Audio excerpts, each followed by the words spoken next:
So let me tell you how to make a diet, या diet काम कैसे करती है। सो हर एक इंसान को ज़िंदा रहने के लिए चाहिए होती हैं एनर्जी। उस एनर्जी को हम लोग मेज़र करते हैं कैलोरीज़ में, ठीक। जैसे पानी को लीटर में मेज़र करते हैं, आटे को किलो में करते हैं, बिजली को वोल्ट या वॉट में करते हैं। वैसे ही हम लोग जिस एनर्जी को यूजुअली इस्तेमाल करते हैं, या मतलब जो टर्म देते हैं, उसको हम लोग कहते हैं कैलोरीज़, ठीक। हर इंसान को एक सर्टेन अमाउंट ऑफ कैलोरीज चाहिए होती हैं। हर इंसान की अलग अलग होती हैं, कोई भी दो लोगों का एग्जैक्ट सेम नहीं होता है ऑलमोस्ट, ठीक। ये बहुत सारे फैक्टर्स पे डिपेंड करती है।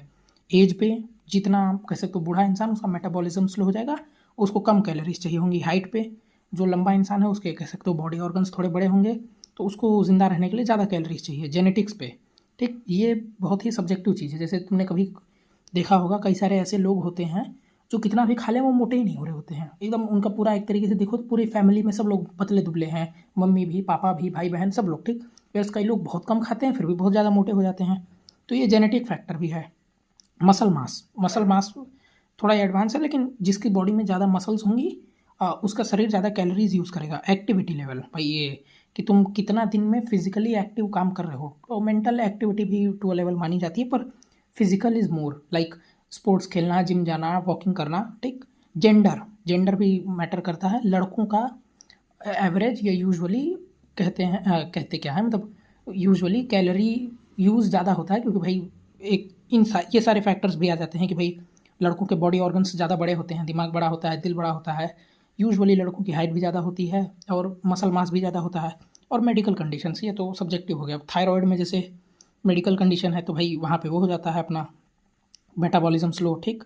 मेल्स में भाई ऑन एन एवरेज अगर एक इंसान सेडेंट्री लाइफस्टाइल में है तो वो अराउंड 2000 टू 2100 कैलोरीज यूज़ करता है, वेरएज लड़कियों में 1600 टू 1800 कैलोरीज, ठीक। अब वेट लॉस या वेट गेन का कह सकते हो एकमात्र तरीका यही है कि लेट से मुझे पता चल गया कि मेरा 2000 कैलोरीज है कैलोरी इनटेक। अब मैं 2000 से प्लस खाऊंगा, 2100 खाऊंगा, 2300 खाऊंगा, 2400 खाऊंगा, मेरा वेट बढ़ेगा। अगर मैं उससे कम खाऊंगा तो मेरा वेट घटेगा, ठीक। लड़कियों में भी सेम है, ये एकदम ये फिजिक्स है, थर्मोडाइनमिक्स यहाँ पे आ गई, ठीक।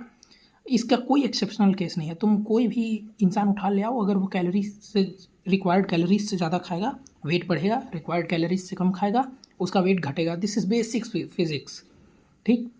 नंबर 2 ये आता है कि सॉरी मैं भूल रहा हूँ। अब बेसिक फिजिक्स ये हो गया, ठीक। अब क्या इसका मतलब क्या है कि भाई अगर जैसे लोग कहते हैं ना डाइटिंग करो, तो डाइटिंग करने का क्या मतलब है कि भैया आपने खाना खाना बंद कर दिया,